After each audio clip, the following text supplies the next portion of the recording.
Hello everyone. So in this session we are going to discuss the evaluation of ointment, creams, gels and paste. Okay. So on the screen you are able to visible that this is the parameters which are used to evaluate ointment and cream. So what is mean by evaluation that we have covered it in our last chapter, that the prepared ointment or cream or any kind of semi-solid dosage form is prepared in a as per our formulations. It accepts or it meets the desired parameter that we have set. For example, your drug content, म्हणजे जो drug content आहे, जो dose आहे त्याच्यामध्ये किंवा जो active ingredient आहे total फॉर्म्युलेशनमध्ये तो त्याच अमाऊंटमध्ये आहे की नाही हा आपण फाइंड आउट करणार.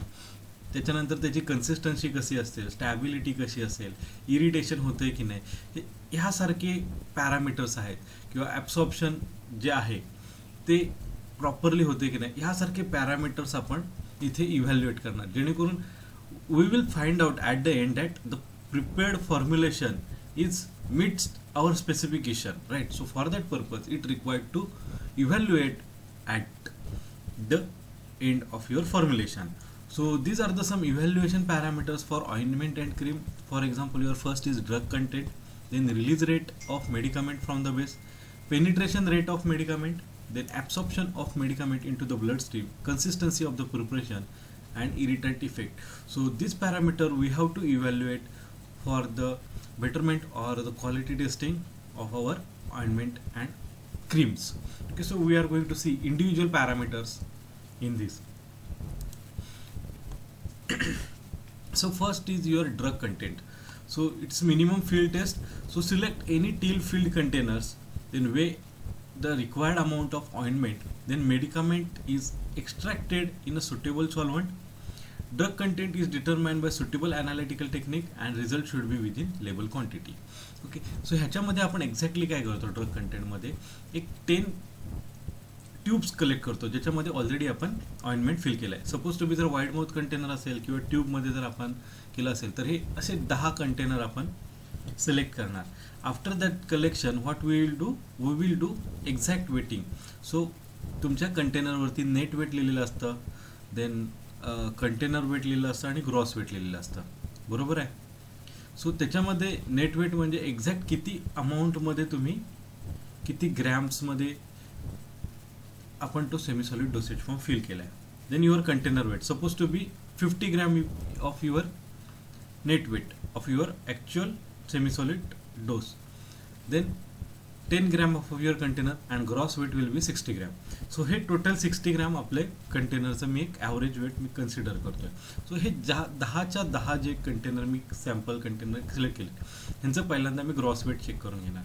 ग्रॉस वेट चेक करून घेतल्यानंतर मला फाइंड आउट झालं की जर 60 ग्रॅम जे मी कन्सिडर केलं होतं ॲव्हरेज वेट सगळ्यांचं मी त्या रेशोमध्ये कन्सिडर करणार. सो तुमच्या स्पेसिफिकेशनमध्ये त्याची एक्सेप्टन्सची लिमिट दिलेली असते plus or minus 10 plus or minus 1% plus or minus 2%. So त्या स्पेसिफिकेशनमध्ये तुम्ही जर पास होत असेल 10च्या 10 कंटेनर पास होत असेल that can I say that the content of semi solid dosage form is pass. Okay, पण आता ह्याच्यामध्ये आपण काय पास केलं की टोटल त्याच्यामध्ये 50 gram semi solid dosage form मी फिल केला, हे एवढंच इथे पास करून घेतोय. पण त्या 50 ग्रॅममध्ये किती ड्रग आहे हे ह्या वेटिंगमध्ये होत नाही आहे. हे जे मी आता टेस्ट केली तर त्याच्यासाठी मला काय करायला लागेल, त्यातला एक कंटेनर मी सिलेक्ट केला आणि त्याच्यामधून मी एक्झॅक्टली मेडिकामेंट एक्स्ट्रॅक्ट केला. म्हणजे काय केलं, जे बाकीचे सॉल्वंट असतील किंवा ऑइंटमेंट बेस असेल किंवा सेमी सॉलिड बेस असेल, बाकीचे सगळे इन्ग्रेडियंट आहेत ते मी सेपरेट आउट केले आणि ॲक्टिव्ह इन्ग्रेडियंट आहे तो एक्स्ट्रॅक्ट केला. आता ॲक्टिव्ह इन्ग्रेडियंट एक्स्ट्रॅक्ट केल्यानंतर मी सपोज टू बी त्याचं ॲनालिसिस केलं. जसं तुम्ही केमिस्ट्री लॅबमध्ये जेव्हा ॲनालिसिस करता की किती पर्सेंटमध्ये एखादा इन्ग्रेडियंट आहे त्या सॅम्पलमध्ये, सो मी त्या सॅम्पलमधला ॲनालिसिस करून घेणार. त्याच्यासाठी आपल्याकडे भरपूर number of technique there are, we have large number of technique. For example your chromatography is there, in there HPLC, gas chromatography is there, UV is there. So such kind of analytical techniques that you will cover in further semester. पण अशा techniques घेऊन मी काय करणार, त्या सॅम्पलचं analysis करणार. तर सॅम्पलचं analysis केल्यानंतर मला फाइंड आउट झालं की जो मी सॅम्पल सिलेक्ट केलं होतं त्याच्यामध्ये 95% ऑफ ड्रग आहे. ओके, ॲक्टिव्ह इन्ग्रेडियंट आहे. जो मी असे फाइंड आउट केला त्याच्यामध्ये माझं 95% ड्रग मला मिळाला. Then I will go for that particular label quantity और स्पेसिफिकेशन, की जर 95 to 105 पर्यंत जर तुमचा ड्रग असेल तर तुमचं ते सॅम्पल पास होतं. सो जर 99 भेटते म्हटलं माझ्या स्पेसिफिक लिमिटमध्ये आहे, सो ड्रग कंटेंट ही टेस्ट माझी पास होते. Okay, so if it is not less than or about to that specified range, then it will not pass the drug content test. In that case you cannot accept that batch.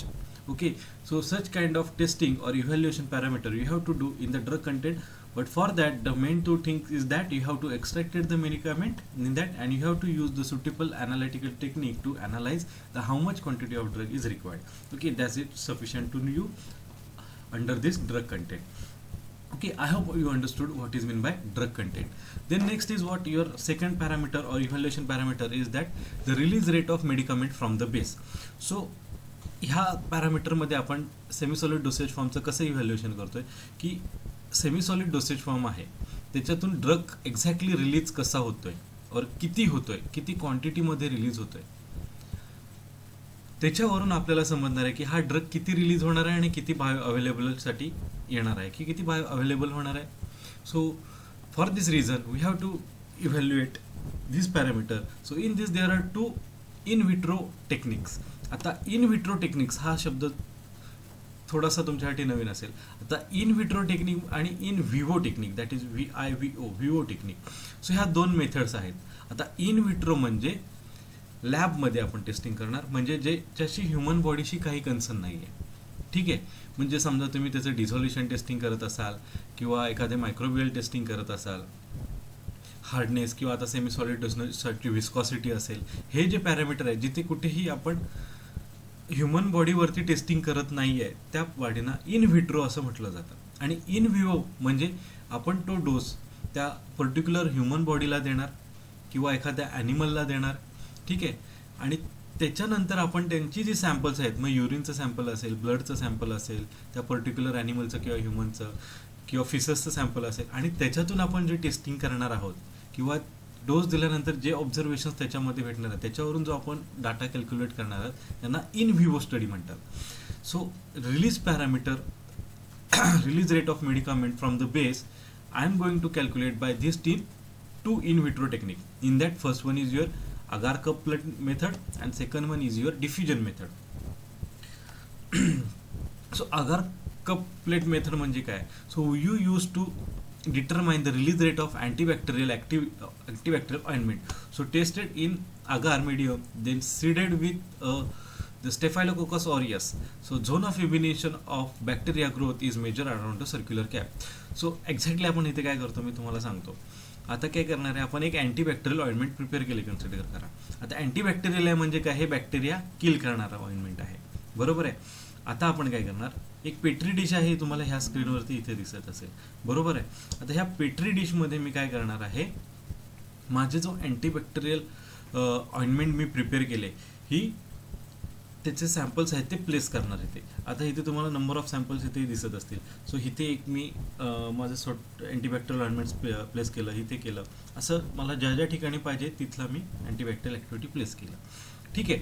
आता जो हा surrounding media आहे ह्याच्यामध्ये काय आहे, मी आगार टाकलेला आहे.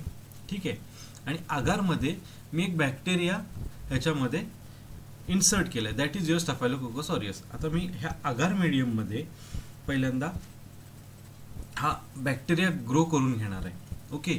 आता बॅक्टेरियाला जे फूड मटेरियल रिक्वायर्ड आहे दॅट इज युअर आगार, ते आपण रिक्वायर्ड मटेरियल इथे प्रोव्हाइड केले, म्हणजे ह्या पेट्री डिशमध्ये तो बॅक्टेरिया ग्रो होणार आहे, बरोबर आहे. त्याच्यानंतर मी काय केलं, हे सॅम्पल प्रूट केलं आहे अँटीबॅक्टेरियल ॲक्टिव्हिटीचं. आता सेकंड इमेजमध्ये इकडे या. आता एक्झॅक्टली काय होणार आहे की अँटीबॅक्टेरियाचे जे ऑइंटमेंट आहेत हे काय होणार आहेत, ते आगार मीडियममध्ये डिफ्यूज व्हायला स्टार्ट होणार आहेत किंवा त्याच्यामध्ये पसरायला सुरुवात करणार आहेत, बरोबर आहे. आता ह्या बाजूच्या मीडियममध्ये काय आहेत, ऑलरेडी कॉलनीज आहेत त्या पर्टिक्युलर स्टॅफायलोकोकस ऑरियसची, बरोबर, त्या बॅक्टेरियाची आहे. ओके. आता जसा जसा हा ड्रग रिलीज करणार आहे that is your ointment, so the bacteria near by two it started killing. Okay, so जसं तुम्हाला इथे ऑब्झर्व करायला मिळतंय पेट्री डिशमध्ये तुम्हाला एक अशी इमेज भेटून जाईल की ह्याच्या साईडचे जे बॅक्टेरिया आहेत हे ऑलमोस्ट किल व्हायला स्टार्ट झालेले आहेत. Okay, so accordingly I can say that this ointment is releasing drug content and it showing the activity against that particular bacteria. So त्यालाच ह्या ज्या बॅक्टेरिया जे किल्स होतात त्याला मी काय म्हणणार आहे, झोन ऑफ इनिबिशन म्हणणार आहे. ओके, म्हणजे ह्या झोनमधले जे जे बॅक्टेरिया आहेत त्यांना मी इनिबिट केलं, किल केलं आणि ग्रो होण्यासाठी इनिबिट केलं. Okay, so this is your activity. So आता इथे तुम्हाला कळतं आहे की पहिला झोन ऑफ इनिबिशन हा एवढा छोटासा होता ज्याच्यामध्ये आपण ऑइंटमेंट पुट केलं. नंतर झोन ऑफ इनिबिशन वाढलं आहे म्हणजेच त्या बॅक्टेरिया ड्रग रिलीज झाला आहे आणि तिथून त्यांनी ॲक्टिव्हिटी स्टार्ट केली. म्हणजे हा जो झोन ऑफ इनिबिशन आहे हा जेवढा जास्त असेल तेवढा ड्रग जास्त रिलीज झाला आहे. बरोबर आहे. जर हा झोन ऑफ इनिबिशन कमी असेल किंवा झालाच नाही म्हणजे त्याने ड्रग रिलीज केला नाही किंवा कमी रिलीज केला. ठीक आहे. So accordingly the length of diameter of zone of inhibition I can calculate the amount of drug release. आता सेकंड इमेजमध्ये ही ॲक्च्युअल इमेज आहे ज्याच्यामध्ये तुम्हाला क्लिअर कट दिसत असेल की इथे सॅम्पल पुट केलं होतं आणि हा जो सराउंडिंग एरिया आहे त्याच्यामध्ये काय केलं आहे, झोन ऑफ इनिबिशन दिसतंय. Okay, so accordingly we can calculate the rate of drug release by Agar-Cup method. Okay, I hope you understand this Agar-Cup method. Then next under this, that is a diffusion method. So in this we used to find out the release rate of any type of medicament from the base. So for that we are going to use the parchment membrane is tied to one end of glass tube and ointment is filled into the another tube. So you are properly spread the membrane, then tube is dipped into the distilled water and maintained to 37 degree Celsius plus or minus 1 degree. So sample is withdrawn after specific period of time, then sample is immediately replaced with freshly distilled water and analyzed for the drug content. So we are again plot the graph between the drug concentration and time. Okay, मला वाटतं नुसतं reading करून तुम्हाला हे इथलं काही समजलं नसतं, मी डायग्रामॅटिक एक्सप्लेनेशन इथे तुम्हाला देतो. ठीक आहे. आता आपण काय करणार, एक बीकर घेणार आहे. ठीक आहे. तर बीकरमध्ये आपण काय करणार आहे, डिस्टिल वॉटर ॲड करणार आहे. त्याचं टेम्परेचर मी सेट केलं आहे 37 degree Celsius plus or minus 1. So this is a normal body temperature. त्याच्यानंतर मी एक ग्लास ट्यूबुल घेणार आहे आणि त्या ग्लास ट्यूबमध्ये मी काय करणार आहे, सेमी सॉलिड डोसेज फॉर्म घेणार आहे ज्याचं मला इव्हॅल्युएशन करायचं आहे आणि त्याचा ड्रग रिलीज पॅटर्न किंवा ड्रग रिलीज कंटेंट आहे तो मला इथे इव्हॅल्युएट करायचा आहे किंवा फाइंड आउट करायचा आहे. ओके, त्याच्या खाली काय करणार आहे मी, parchment membrane or human skin इथे मी अटॅच करणार. आता समजा ह्युमन स्किनचं जर आपल्याकडे सॅम्पल असेल की एखादं त्याच्यामध्ये आपले जे रिक्वायर्ड 3 लेयर्स आहेत, that is epidermis, dermis and all, then subcutaneous layers and all. So हे जे सॅम्पल आहे ते इथे सुद्धा मी अटॅच करू शकतो ह्या ग्लास ट्यूबुलला.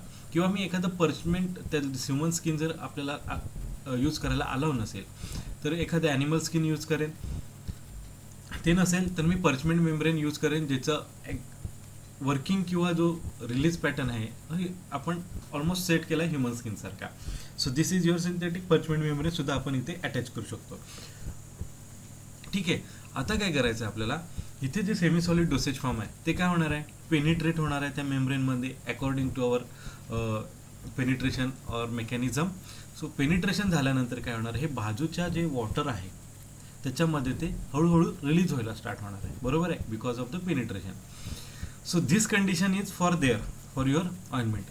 आता आपण काय करायचं आहे, सपोज टू बी एक 1 मिनिट झालं, 2 मिनिट झालं किंवा 5 मिनिट नंतर मी एक सॅम्पल विड्रॉ करणार. ठीक आहे. सॅम्पल विड्रॉ केल्यानंतर मी काय करणार, 1 ml सॅम्पल विड्रॉ करणार आणि त्याचं ॲनालिसिस करणार. सॅम्पल विड्रॉ केल्या मी काय करणार, freshly 1 ml sample of your distil water again I will put over here. Okay, म्हणजे ह्याचा जो व्हॉल्यूम आहे हा मी काय करणार, मेंटेन ठेवणार. समजा 1 लिटरचा व्हॉल्यूम असेल तर मी 1 ml रिमूव्ह करणार, पुन्हा 1 ml त्याच्यामध्ये फ्रेशली डिस्टिल वॉटर ॲड करणार. आता जे मी सॅम्पल इथून रिमूव्ह केलं आहे मी त्याचं ॲनालिसिस करणार against the with the help of that I have told that HPLC असेल, analytical techniques that is UV असेल. ओके, त्याच्यानंतर ह्याच्यावर मी ॲनालिसिस करणार आणि त्याचा एक ग्राफ प्लॉट करणार, टाईम वर्सेस कॉन्सन्ट्रेशन. आता 5व्या मिनिटाला मी सॅम्पल काढलं होतं, समजा त्याच्यामध्ये मी ड्रग कंटेंट आला मला 20. ठीक आहे. त्याच्यानंतर मी 15 मिनिटाला काढलं, अगेन्स्ट 30 डिग्री आला. त्याच्यानंतर 30 मिनिटांनी पुन्हा मी एक ml सॅम्पल काढणार, आणि पुन्हा 1 ml फ्रेशली डिस्टिल वॉटर मी ह्याच्यामध्ये ॲड करणार. सो असं मी 30 डिग्री सेल्सिअसला किंवा 30 मिनिट्स नंतर 45 मिनिट्स नंतर मी सॅम्पल काढणार. 45 मिनिट्स नंतर जेव्हा सॅम्पल काढणार तेव्हा मला असा प्रकारचा ग्राफ दिसणार आहे जिच्यामध्ये हायेस्ट कॉन्सन्ट्रेशन आहे ऑलमोस्ट 90 mg असेल. आणि त्याच्यानंतर मी सॅम्पल काढायला गेलो तर 60 मिनिट्सला आलं माझं सॅम्पलचं कॉन्सन्ट्रेशन अगेन 60. म्हणजे 45व्या मिनिटाला त्याचं सगळ्यात जास्त कॉन्सन्ट्रेशन होतं. म्हणजे almost of your drug is release at the 45 minute. So ह्याच्यानंतर मी आयडेंटिफाय करणार की मी डोस किती मेंटेन केला होता. समजा जर 90 mg हा मी डोस इथे मी सेट केला होता, ठीक आहे. जर 45व्या मिनिटाला मला 90 mg किंवा 90% ऑफ माय ड्रग जर इथे मला मिळत असेल तर तो मी स्पेसिफिकेशनसाठी मी मॅच करणार. 90 mg मला तिथे दिसत होता, स्पेसिफाईड मी सेट केला होता आणि ॲनालिसिस केलं तेव्हा पण मला 90 mg भेटतोय. याचा अर्थ काय की ड्रग हा परफेक्टली रिलीज होतोय त्या पर्टिक्युलर मेम्ब्रेनमध्ये आणि ड्रगचं कॉन्सन्ट्रेशन 45 मिनिट्सला 100% आहे आपला, ठीक आहे. So accordingly I can calculate the rate of release of my semi-solid dosage form. Okay, I hope you understood this, and the rest of your analytical part you will see in your HPLC and UV in your pharmaceutical analysis in further semester. की ते नक्की analysis कसं करायचं, sample घेतल्यानंतर त्याचं डायल्युशन्स कसं करायचं, हा फर्दर पार्ट आहे. फक्त तुम्हाला आता एवढं बेसिक कळलं पाहिजे की ड्रग रिलीज होतो आणि त्याचं आपण ॲनालिसिस करून त्याचं कॉन्सन्ट्रेशन किती आहे हे आपण फाइंड आउट करतो. Okay, so this is your drug release rate of one kind of evaluation method. Then third is your penetration rate of medicament, so in which you are going to determine by rubbing a weight amount of drug into a definite area for a fixed time. So unabsorbed material is removed completely and wait.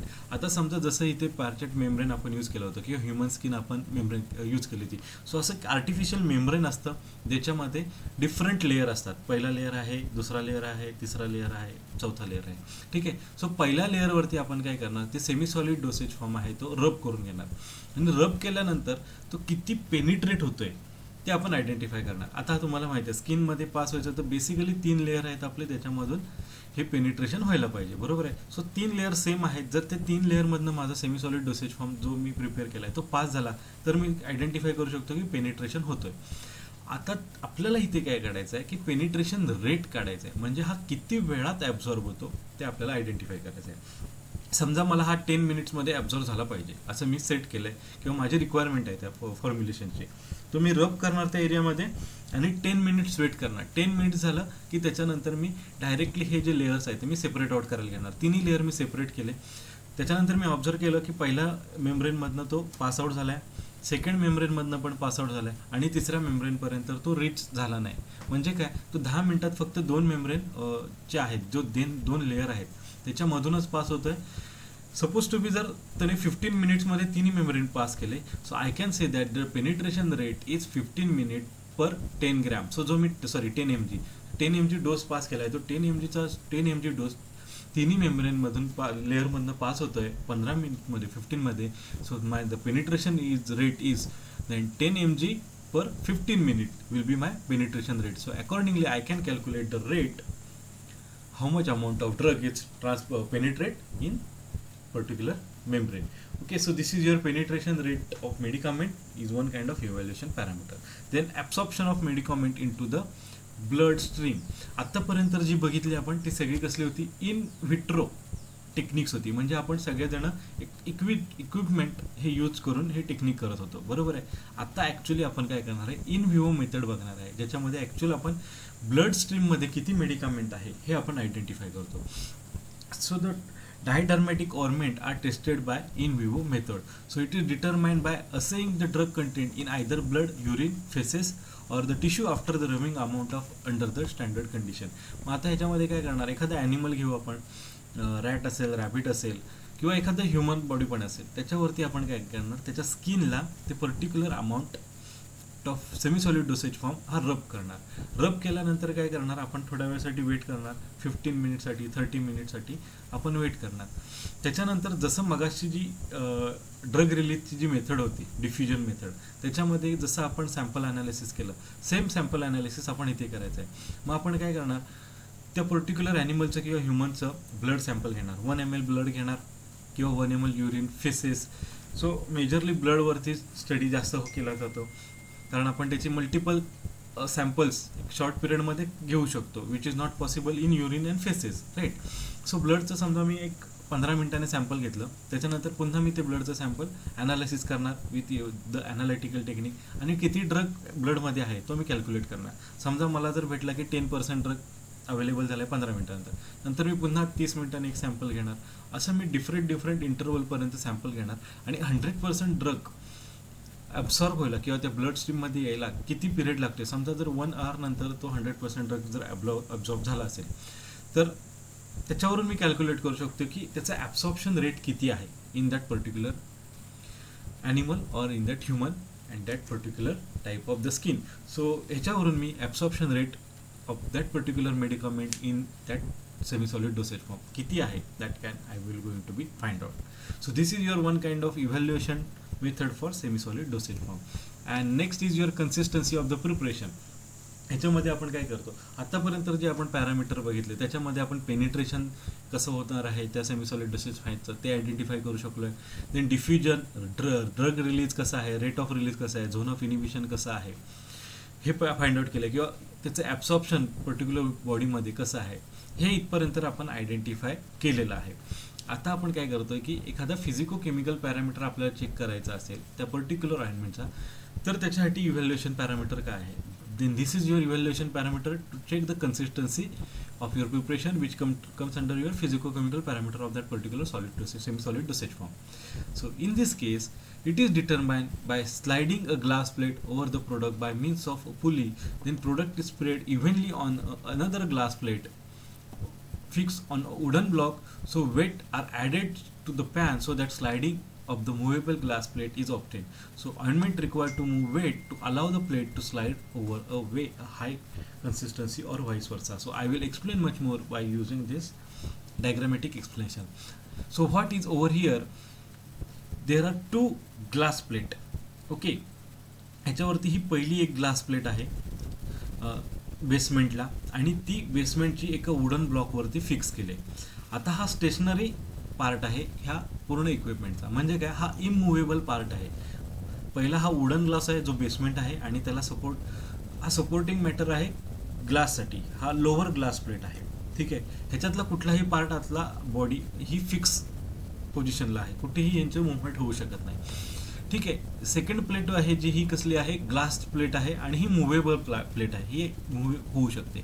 ठीक आहे, ह्याला मी काय केलं आहे, एक thread किंवा string attach केलं आहे, आणि तो पुलीला अटॅच केला आहे, म्हणजे ही एक पुली आपण अटॅच करणार आहे, आणि ह्या पुलीला खाली एक पॅन दिला आहे ज्याच्यामध्ये मी वेट ठेवू शकतो.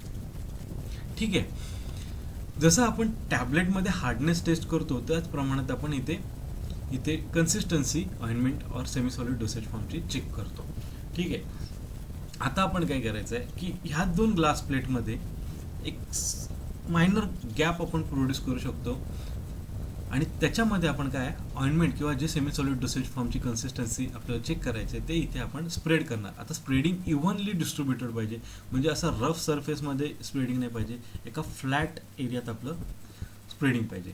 ठीक आहे, त्याच्यानंतर काय करणार, ह्याच्या ऑइंटमेंटवरती आपण हा ग्लास प्लेट जी अप्पर ग्लास प्लेट आहे ती ठेवणार, आणि त्याच्यावरती आता ही झाली आपली असेंब्ली.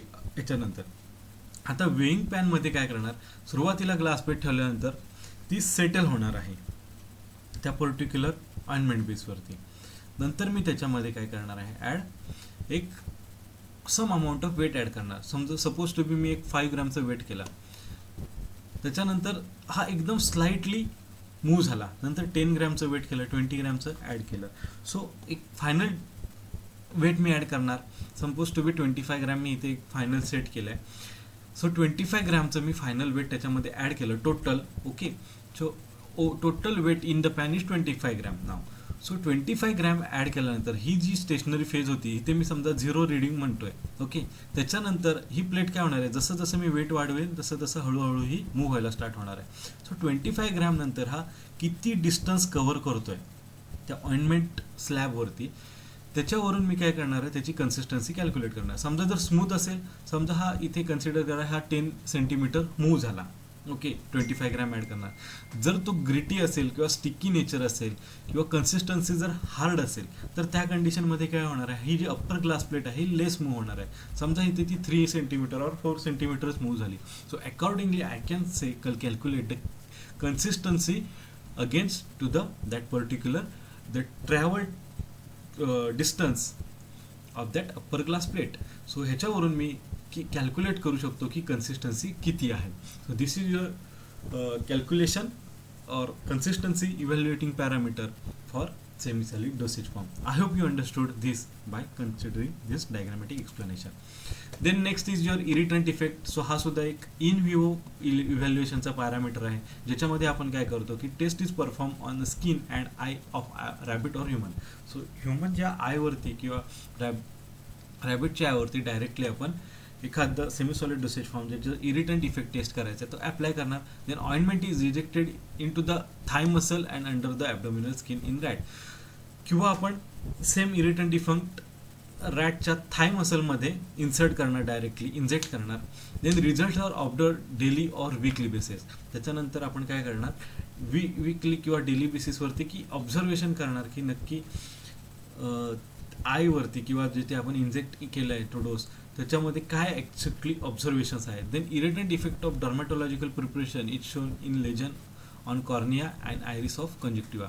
सो कॉर्निया किंवा आयरिस जे आहेत किंवा कंजक्टिव्हा आहे त्याच्यामध्ये जर काय आपले चेंजेस झाले, जर अलाइनमेंट डायमेन्शन जर चेंज झाले किंवा अँगल जरी चेंज झाला तरी आपण काय कन्सिडर करणार आहे की तिथे काहीतरी इरिटेशन झालं किंवा ॲडव्हर्स इव्हेंट क्रिएट झालं आहे, ज्याच्यामुळे तिथे हे आपल्याला चेंजेस पर्टिक्युलर आयमध्ये दिसणार आहेत. किंवा मसल्समध्ये जर किंवा एखादं इरिटेशन झालं, स्पाझम लाईक कंडिशन झाली किंवा पॅरालाइज कंडिशन झाली त्या पर्टिक्युलर रॅटमध्ये, तर आपण काय कन्सिडर करू शकतो की तिथे इरिटेशन झालेलं आहे. So accordingly we can calculate the in vivo study for the irritant effect under your evaluation parameter for semi solid dosage form. Okay, so this is regarding for your ointment and cream.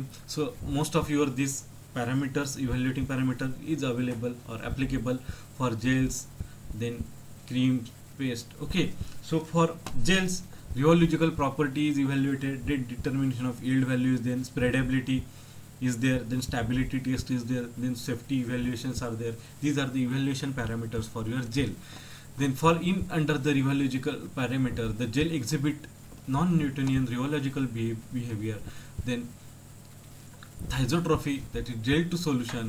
So Brooks field viscometer is used for the determination. So ह्याच्यामध्ये आपण brooks viscometer use करणार आहे, ज्याच्यामुळे आपण त्याचे flow parameters आहेत हे आपण आयडेंटिफाय करू शकतो त्या जेलचे, म्हणजे किती फ्लो होऊ शकतो.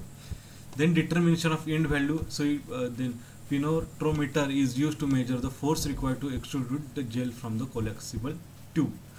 So this is again used for the determination of yield value. Then spreadability is there. So this is related to the rheological property testing using the slide. So rheological property मध्ये सुद्धा आपण हे identify करू शकतो. So ह्याच्यामध्ये स्प्रेडेबिलिटी मध्ये काय करतो की किती एरियामध्ये तो स्प्रेड होऊ शकतो. Accordingly we can calculate the spreadability. Then stability test is there. Then gel stability of various temperature testing is tested for the shipping purpose. Then safety evaluation is determined by evaluating the physical properties of raw material. So these are the parameters for the gels are additional in which we are going to see. समजा जर जेलचं parameter evaluating parameter तुम्हाला विचारलं तर तुम्ही हे जे मागचे आपण 6 पॅरामीटर्स बघितले ते सुद्धा तुम्हाला ॲप्लिकेबल होऊ शकतात. ओके, तिथे diffusion, drug release, rate of penetration, हे जे पॅरामीटर्स आहेत हे सगळे तुम्ही त्याच्यामध्ये लिहू शकता. Again for your paste as well. So these are additional parameters that I am going to explain. So for evaluation of paste, the evaluation of heat stability, then determination of viscosity, then compatibility with container, determination of safety product test for sanitization, then determination of particle size, then determination of gelatination behavior. So such kind of evaluation parameter for the paste we can be used. So consider these 6 most important parameter, that is drug content, release rate of medicament from the base, then penetration rate of medicament, absorption of medicament into bloodstream, then consistency of penetration and irritant effect. So these evaluation parameters are applicable in all semi-solid dosage form: ointment, cream, paste and jellies. Okay, and rest of the additional parameters for the paste and jellies, so that you can add, but this you have to explain in much more detail.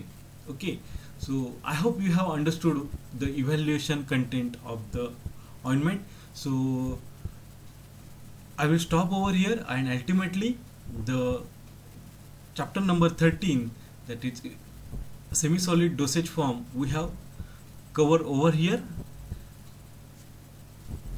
Thank you.